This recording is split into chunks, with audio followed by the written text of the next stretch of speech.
because people think that life is all about pleasure and about being happy. Who told you that life was about happiness? Who lied to you? Yeah. Life isn't about happiness. Life is about life, about experiencing life. You're supposed to enjoy and learn and train through suffering the same way that you do from pleasure, right? Because now you realize that suffering is part of life. It's undeniably a part of life.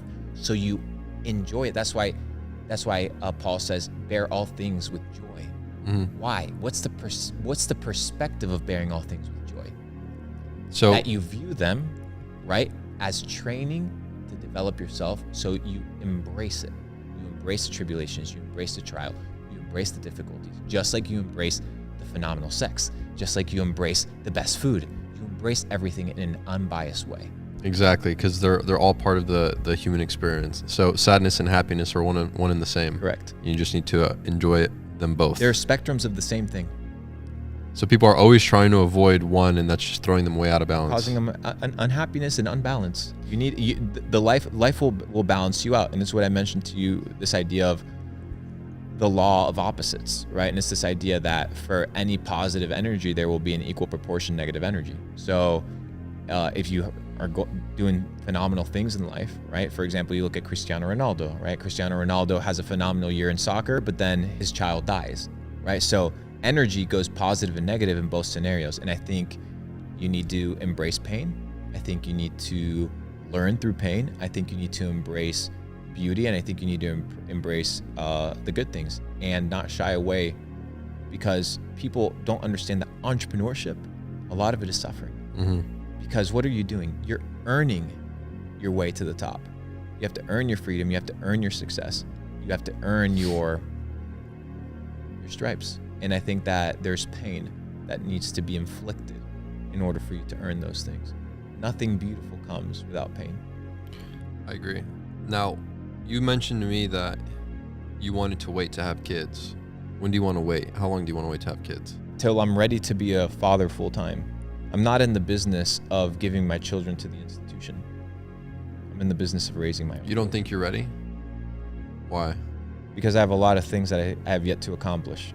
Like in what? order to, I have financial goals, I have physical goals, I have relational goals, I have network goals, I have mind goals. Like I want to become a certain type of man, because, dude, when I have kids, I'm done working.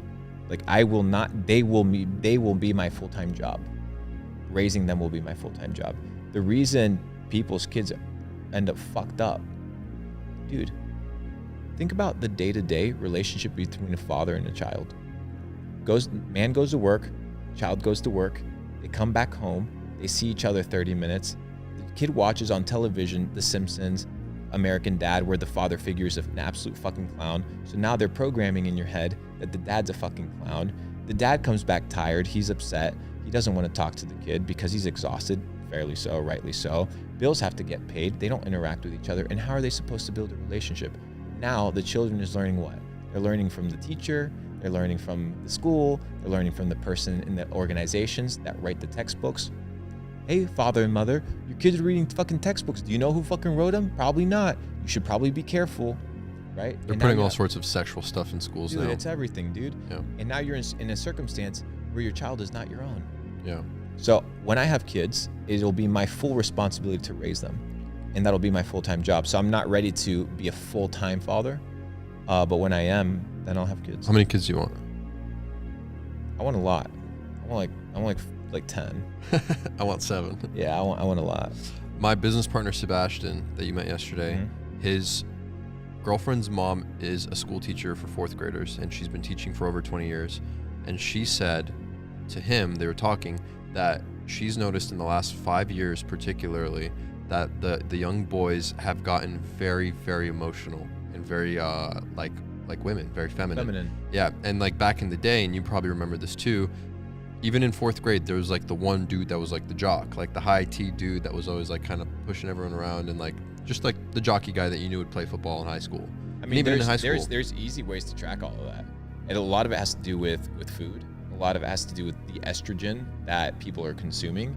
A lot of it has to do with just honestly food, because it's fucking people up. Yeah.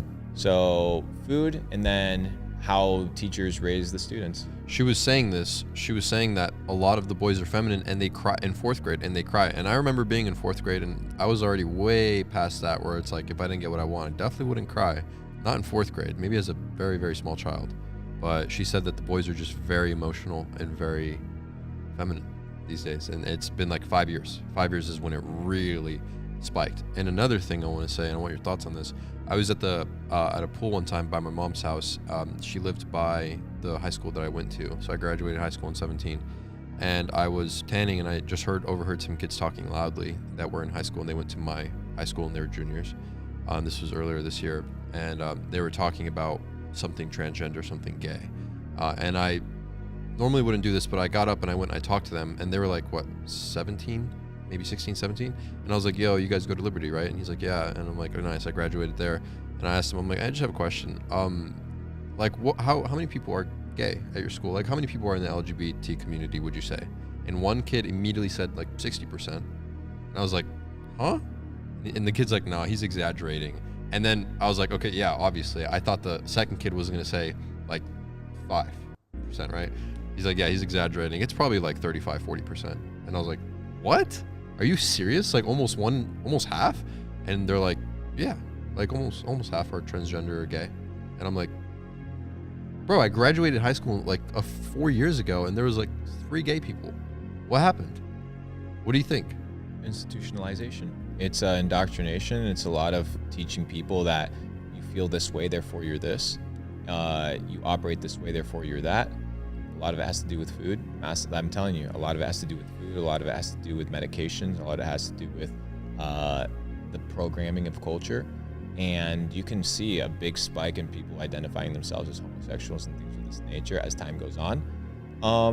So I don't really have a big opinion on the whole kind of like transgender gay thing, because I'm honestly just focused on elevating men and elevating myself. And if people want to do their own thing and they want to paint their nails and they want to get fucked in the ass, like, dude, like, if that's the thing you want to do. I don't know if I'm allowed to say that on your channel. You can bleep it out if that's not allowed. So be it, dude. But do you support it? It's not whether I support it or not. It's none of my business. Like, you can do whatever you want. It's none of my business. It's not about supporting or not supporting. If I supported it, what would it change? If I didn't support it, what would it Would change? you want your family and children around it or associated with those people? I think I'll give you a story.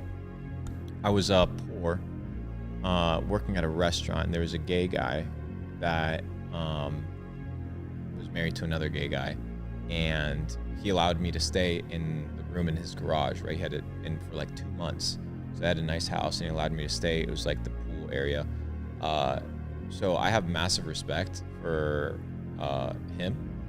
And even though I may or may not agree with the lifestyle, I think people are still human. And I think that you can love people for who they are. You can identify them as human beings, in that everybody has struggles and tribulations and trials, and that my job isn't to judge your life. My job is to inspire you with mine and love you for who God made you. Mm-hmm. And if God loves you, then who am I not to? That's true. Yeah, I would just judge people based on their character and their actions.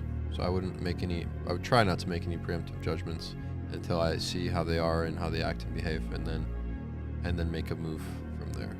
I agree. Because I've met plenty of very, very respectful and disrespectful and annoying gay people. I've met both. I've met many people that are disgusting, and they claim to love God. Yeah. So I'm not, you know what I mean? It's people's condition and people's nature. So I'm just in the side right now, dude, of loving people for who they are. And I know it sounds like a super crazy train of thought as a dude that believes in half of the conspiracies that exist in the world, that understands how the financial system works, that could be so bitter at the world. But you can't be truly red-pilled if you're bitter at the system, because you are the system. You are part of the virus just as much as everybody else. And if you understand that, now you look at everybody with grace and with humility. And that's kind of how I see it. Is there anything that I haven't asked you that you think people should know, or that you want to share your thoughts on? Anything you're passionate about? No, think we're good. You think you got it all? I think it's been a great conversation. I think. Is there anything you want to ask me? Yeah. I want to say something about you. Okay. I am highly impressed, and I'm not often impressed. I'm highly impressed by the way that you think. I'm highly impressed by what you've achieved. I'm highly impressed by your goals and your ambition. And I challenge you to put God first, to not forget Him, to understand that what you have has been given to you, and that is merely in your possession for a temporary period of time, that you are merely a steward of what is given to you, and that you will be judged not for having acquired it, but what you did with it. Well, you will be judged by how you acquired it as well, but you will be judged by what you do with it. And to whom much is given, much is required. So you have a big responsibility on your shoulders, but you have an alliance, you have an ally. You have people like me that are in your corner and willing to support you in your endeavors and to check you when you get out of line. And I think that if we can build relationships like this that are based off of helping people achieve their fullest potential, like I want to see you achieve yours, you can build really meaningful things in life. So I encourage you to stay on the narrow path and to question consistently and in perpetuity all the information that you receive, to keep God first, to be humble, and to lead by example. And that when you look at yourself in the mirror, bro, that you know you're legit. Nobody else needs to see that you're legit. Doesn't matter. But when you look at yourself in the mirror, you're like, you're the real deal. And when you get to that point, you will have achieved success. Well, thank you for that, first of all. And likewise, on the way you think, I'm really impressed too. And I accept your challenge. So I will do that. Thank you for having me on the podcast, brother. Absolutely. Let's run a 2.0 in Puerto Rico. Puerto Rico 2.0 for me. Ladies and gentlemen, thank you for having me. This was a fucking phenomenal episode, G. Yeah. Appreciate you having me. Let's do it. Thank you. Alrighty. See ya.